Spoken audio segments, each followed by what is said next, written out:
Thank you very much, Rafiq, and thanks for inviting me here. It's a great pleasure. What I'm going to present today is, in some sense, work in progress. Although, as a part of the Sachar Committee, I did a lot of data crunching and analysis. But when I started to look at these things more deeply, I found that we have only scratched the surface. So I'm pursuing a few themes from Sachar Committee Report, education and employment being the main ones. And what I'm going to do today is essentially share with you some findings of some number crunching that I have done recently, and also put together some salient insights from literature on the subject. So it is not a complete work, it's not a novel kind of endeavor, but it's an effort to pool together insights from various sources and combine it with some new data analysis to highlight a few issues which I think are important. So what is it what are the questions that I'm trying to answer, and in what context? The Sachar Committee Report probably was the first attempt to look at, in a very detailed manner, whatever secondary data was available to analyze the conditions of Muslims in India, and it brought out very clearly the relative deprivation that the community faces. Now, in every respect, whether it's employment or education or credit or participation in government programs or poverty, Muslims came out to be in a fairly deprived state.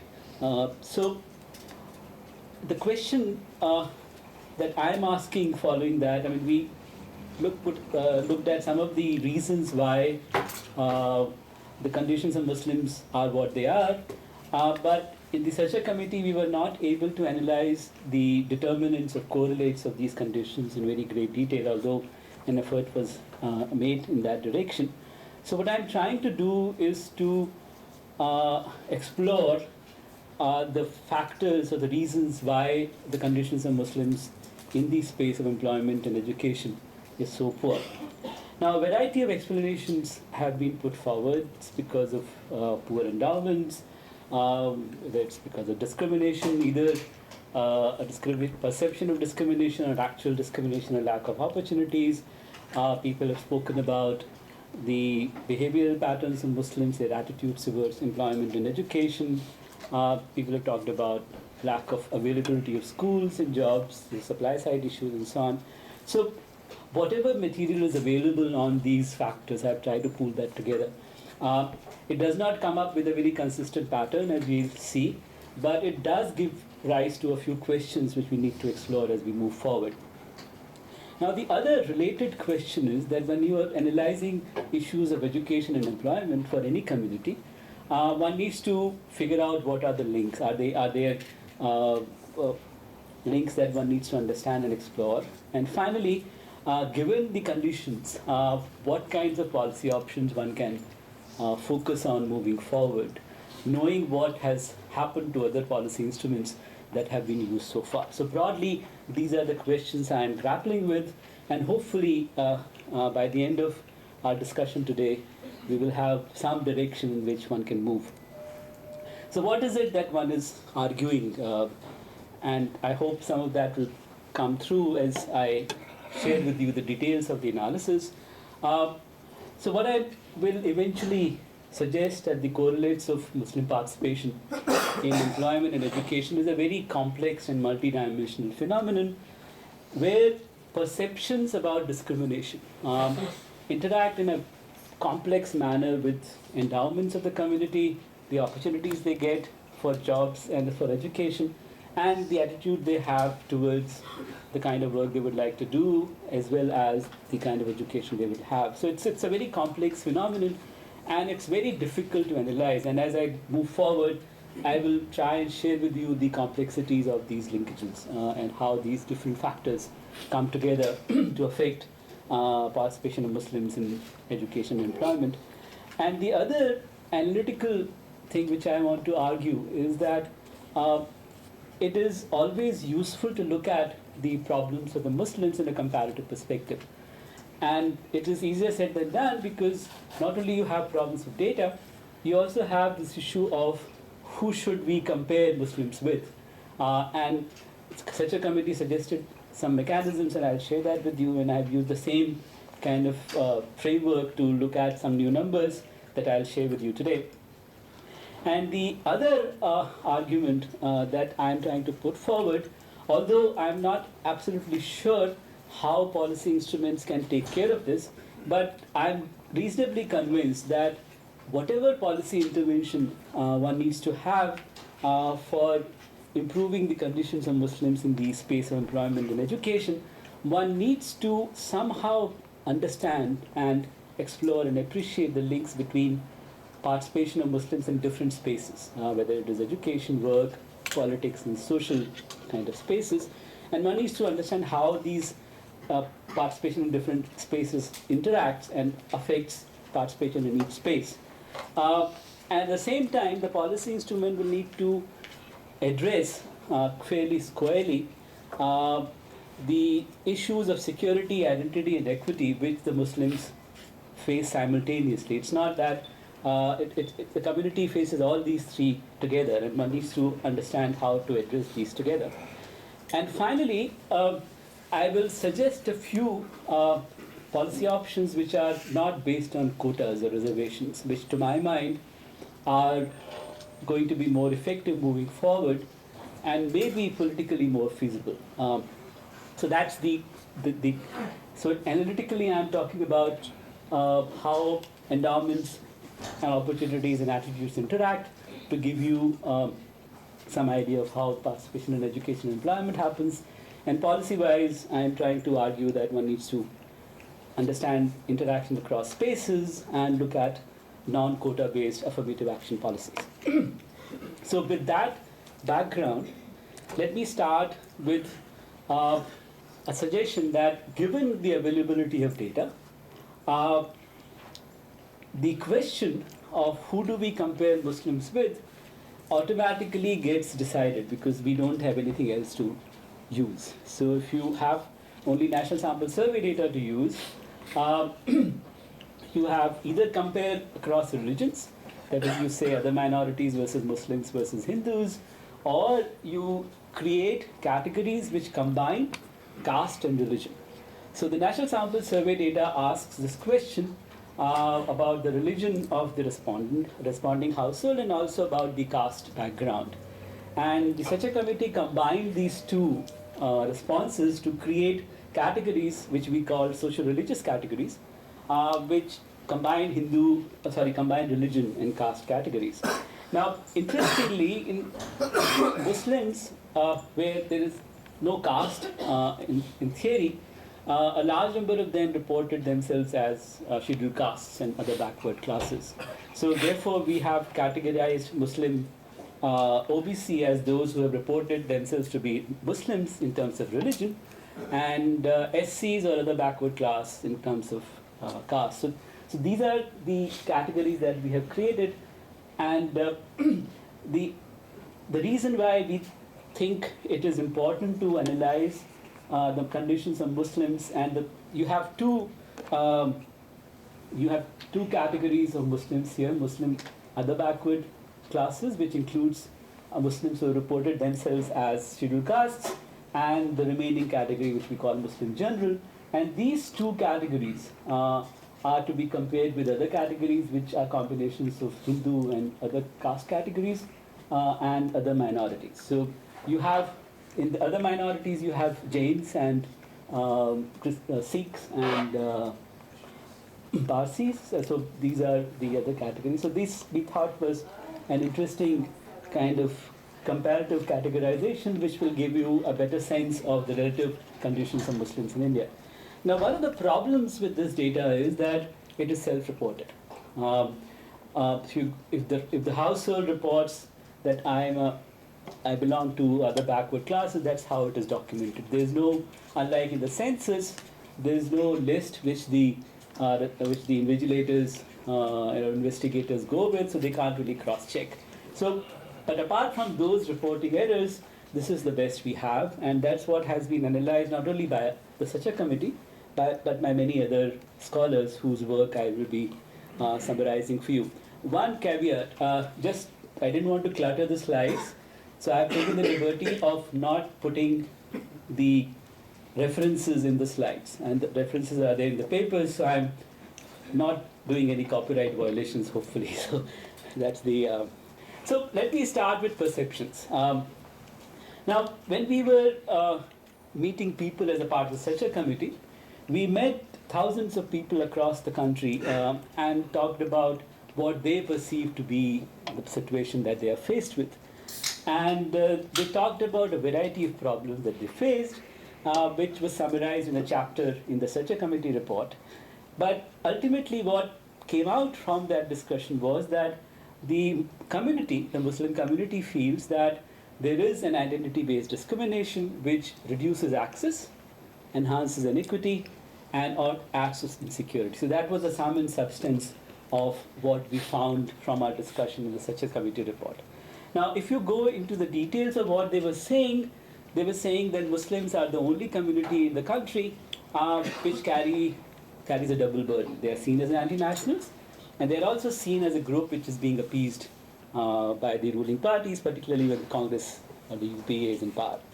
And there is a lot of stories about how identity markers were used for discrimination, and the women across the country complain a great deal that our problems that relate to education and employment are completely sidelined, and the whole focus as far as the problems of women among Muslims is concerned is on the personal law. And as a result, the entire gender issue among Muslims is seen through the lens of the personal law, while our problems can be very similar to the problems faced by poor women, and those issues never get highlighted in any kind of discourse. And therefore, they were arguing that one should move away from this personal law kind of a syndrome and start looking at Muslim women like other women from other communities. If there are questions or interest in this area, I have one of my pet topics from the Sachar Committee report is that the conditions of women among Muslims need to be seen through infant mortality ratios, sex ratios, and so on, and we can talk about that. But today we are talking about education and employment, so I will not get into that. And finally, the community felt that whatever happens to us, right or wrong, we are to be blamed. And what is happening at the systemic level, what is happening through discrimination, that is not the thing which people talk about. Similarly, in the security-related issues, security affects mobility, particularly of women, and it also creates a situation where ghettoization happens. People move in a particular locality where there are lack of jobs, schools are not available, education infrastructure is not available. So the security-related concerns lead to geographical concentration of Muslims, which in turn affects the supply of both jobs and educational opportunities. So security affects supply side of employment and education in a big way. Now, when I combine these insights from the Sachar Committee report with a very interesting study which on a scale measured the social psychological kind of measure of perception of fairness, all these things got in some sense documented in a form which was consistent with what we found at the part of such a committee. Now, they found that the perception of fairness is the lowest among Muslims in all spaces that we talk about, whether it is as compared to Hindus and Christians, whether we talk about education, we talk about employment, we talk about economic, and so on.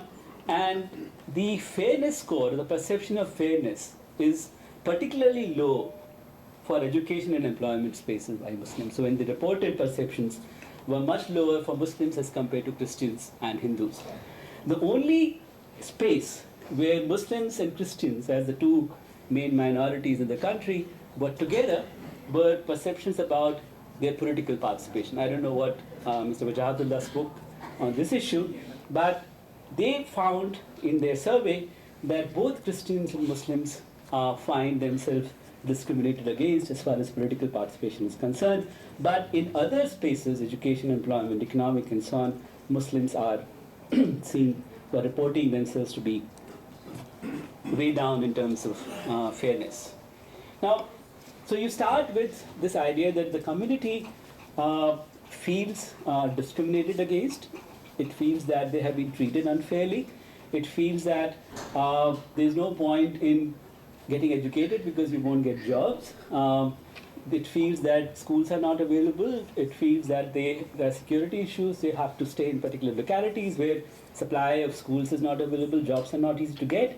So that's, and then there is so-called scientifically corrected data which complements the same kind of information and shows you that it's, yes, indeed, if you look at perception measures, something similar comes up. So these are the, what you call, patterns of perception, if you like. Now you sort of keep that aside for a minute and then start looking at what is it that we find when we look at education among Muslims. And so the interesting thing is that Sachar Committee Report had found some kind of picking up of literacy rates and enrollment rates for Muslims, even in 2004 as compared to the earlier period. But in the most recent period, that is 2004, 2005 to 2009, 2010, for which the most recent data is available, we have found that the enrollment and literacy rates have jumped dramatically. And such a committee report had said that an increase in enrollment rates is a very good sign. And we had also said that if it continues, we will see a higher picking up of this in the more recent period, and that's exactly what has happened. In the pre-2004-2005 period, although the enrollment rates were rising, they were not rising faster than the scheduled castes and scheduled tribes. For the first time post-independence, we see that the enrollment rates and literacy rates have been rising faster for Muslims than for the SCs and STs, which are in some sense comparable categories if you look at their socioeconomic status, as the Sachar Committee pointed out. But the dropout rates continue to be quite high. They have fallen, but they have not fallen as dramatically as one would like them to. And therefore, when we look at the deficits, that is proportion of people who complete school education, their deficits remain quite high among Muslims as compared to other groups, despite the fact that enrollment and literacy rates have jumped quite dramatically by standards of the existing standards during the 2004, 2005, 2009, 10 period. The situation is particularly bad in urban areas. In rural areas, the Muslims seem to have been doing better in terms of change over time.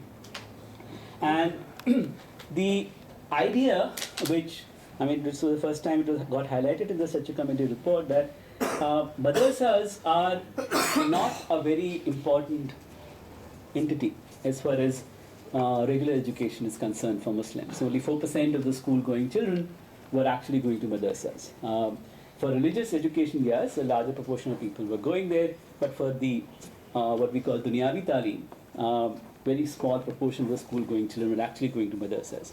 4% countrywide. The proportion was higher, around 10% in UP and slightly higher in Maharashtra. But overall, the role of madrasas was not very critical, and most of the Muslims were actually going to regular schools, public schools, and so on. And therefore, the supply of such schools was very critical for them, not only for enrollment, but also for continuing education, and the dropout rates are not so high. Now, the discussion around education in India, particularly higher education, has happened to my mind, in some kind of an analytical vacuum, where people have not measured participation properly. So what I'm going to do for the next 5 to 7 minutes to share with you some number crunching that I have done recently on participation in higher education, because since I have not done it for secondary and primary education, I decided not to do that for this talk, but focus on what analysis has already been done to argue that one needs to understand participation somewhat more systematically in education before one starts to talk about policy options and reasons for why education is education standards are not so high among Muslims. And so I want to spend the next 2-3 slides to bring out these insights. Now, when the affirmative action or reservation-related discussion happened in India, people were comparing the proportion of population in different communities which were graduates. So typically, the papers will take all the people who are 20 years plus and say that let us find out what proportion of people in this 20 years plus age group are graduates. So, and they found that, of course, SCs, STs, OBCs, and of course Muslims had very small proportions as compared to Hindu upper castes and other minorities, and the argument was that there's a major deficit, and this becomes the justification or logic for affirmative action, particularly quotas. When we started to look at this, we found that this estimate, or this proportion, is grossly misleading. Because when you look at 20 years plus, you're basically combining 2 generations, if not 2.5 generations. And if there is any change in recent years, you will not be able to capture that. And therefore, we said that when you're looking at deficits in higher education and you're looking at the marginalized groups, Muslim SCs or STs, you should be looking at 3 measures, which we call stock and flow measures. So if you take share of graduates in the 20 years plus age population, that's an all-generation stock measure. And if you take 22 to 35 age population and then see how many people have attained graduation, have passed, got the graduate degree, that's we call the current generation stock measure. But the argument that I have been putting forward is that the best measure to figure out what's happening today is to look at the currently studying population of the younger age group and find out what proportion of the younger age group are actually going to college today, which I call the current generation flow measure, who's in college today. And therefore, I have been arguing that one should be looking at the, what did I do? Okay. Look at